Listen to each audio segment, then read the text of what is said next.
Student, তোমরা যারা ক্যালকাটা ইউনিভার্সিটির আন্ডারে থার্ড সেমিস্টারের ছাত্রছাত্রী আছো এবং তোমাদের রাষ্ট্রবিজ্ঞান সাবজেক্টে অনার্স আছে, তোমাদের জন্য আজকের ক্লাসটা খুবই গুরুত্বপূর্ণ। আজকের ক্লাসে তোমাদের SEC 3 পেপার থেকে 100% কমনযোগ্য লাস্ট মিনিট সাজেশন নিয়ে আলোচনা করব। তোমাদের এই পেপারটা 50 নম্বরের পরীক্ষা, 20 নম্বরের 2টো প্রশ্ন এবং 2 নম্বরের 5টা SAQ প্রশ্ন। এই হচ্ছে তোমাদের কোয়েশ্চেন প্যাটার্ন। এবার মডিউল 1 থেকে 20 নম্বরের যে প্রশ্নগুলো পরীক্ষায় আসতে পারে ভালো করে শুনে নাও।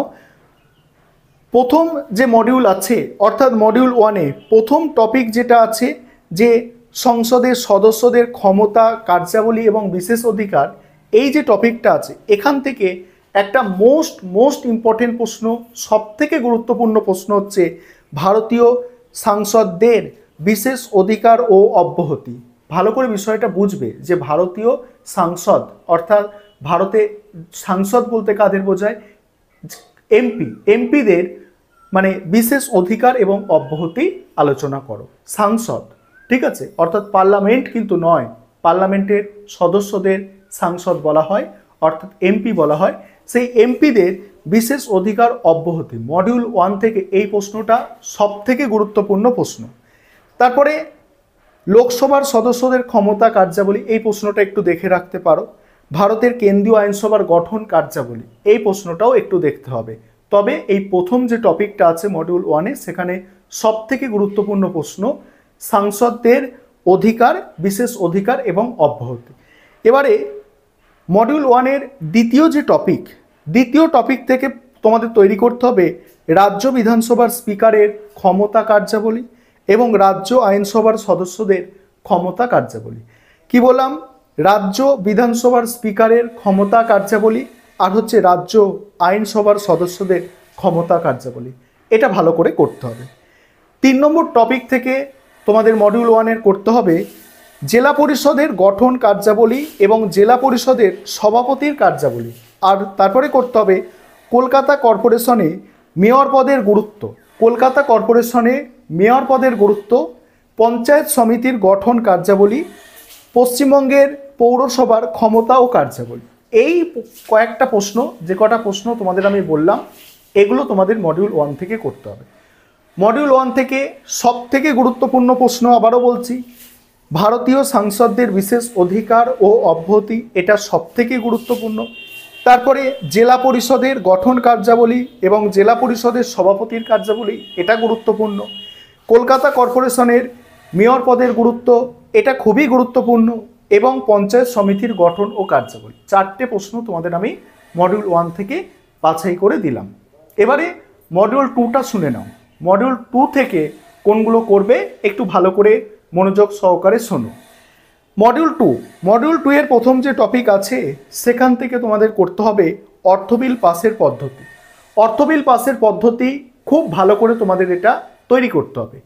পরের প্রশ্ন, ভারতে নিয়ন্ত্রক ও মহাগণনা পরীক্ষকের কার্যাবলী। ভারতে নিয়ন্ত্রক ও মহাগণনা পরীক্ষকের কার্যাবলী।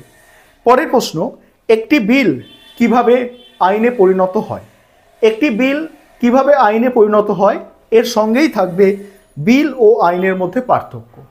একটি বিল কিভাবে আইনে পরিণত হয় এর সঙ্গেই থাকবে বিল এবং আইনের মধ্যে পার্থক্য। পরের টপিক থেকে তোমাদের করতে হবে ভারতীয় সংসদে কমিটি ব্যবস্থা সম্পর্কে আলোচনা করো। 2 নম্বর মডিউলে এই প্রশ্নটা সবথেকে গুরুত্বপূর্ণ প্রশ্ন আছে যে ভারতীয় সংসদে কমিটি ব্যবস্থা সম্পর্কে আলোচনা করো। খুব ভালো করে এটা তোমাদের করতে হবে। পরের প্রশ্ন, সরকারি হিসাব কমিটির গঠন, কার্যাবলী আলোচনা করো। তারপরের যে টপিক আছে সেখান থেকে করতে হবে একটি বিল পর্যালোচনায় স্থায়ী কমিটির ভূমিকা। একটি বিল পর্যালোচনায় স্থায়ী কমিটির ভূমিকা। এবং তারপর যে প্রশ্ন আছে যে সরকারি অর্থব্যবস্থা, নীতি ও আইন পর্যালোচনার ক্ষেত্রে সংসদীয় কমিটিগুলির ভূমিকা আলোচনা করো। এর সঙ্গেই বিভিন্ন ধরনের সংসদীয় কমিটির কার্য পরিধি ও তাদের কার্যকারিতা নিরূপণ করো। আর মডিউল 2 থেকে এই কটা প্রশ্ন, আর এর মধ্যে সবথেকে যদি বলো স্যার বাছাই করে দিন যেগুলো মোস্ট ইম্পর্টেন্ট 4টে প্রশ্ন বলে দিন, তখন তোমাদের বলবো যে ভারতীয় সংসদে কমিটি ব্যবস্থা সম্পর্কে আলোচনা করো, এটা ভালো করে করবে। অর্থ বিল পাসের পদ্ধতি ভালো করে করবে। একটি বিল কিভাবে আইনে পরিণত হয় তার সঙ্গেই আছে বিল ও আইনের মধ্যে পার্থক্য, এটা ভালো করে করতে হবে। এবং একটি বিল পর্যালোচনায় স্থায়ী কমিটির ভূমিকা। এই 4টে প্রশ্ন তোমাদের মডিউল 2 থেকে বাছাই করে দিলাম। এবার তোমরা যারা ইংলিশ ভার্সন স্টুডেন্ট আছো, তোমাদের আমি স্ক্রিন রেকর্ডের মাধ্যমে ইংলিশ ভার্সানের কোয়েশ্চেনগুলো দেখাচ্ছি, তোমরা দেখে নাও। এবার তোমরা যারা ইংলিশ ভার্সানের স্টুডেন্ট আছো, তোমরা সাজেশনটা দেখে নাও, আমি স্ক্রল করে যাচ্ছি। আর আমাদের তোমাদের থার্ড সেমিস্টারের এই পরীক্ষা শেষ হওয়ার পরেই, অর্থাৎ এসএসসি পেপারের পরীক্ষা শেষ হওয়ার পরেই আমাদের 4th সেমিস্টারের ক্লাস শুরু হয়ে যাবে। তোমরা যারা অ্যাডমিশন নিতে ইচ্ছুক আছো, যত তাড়াতাড়ি পারো তোমরা যোগাযোগ করবে।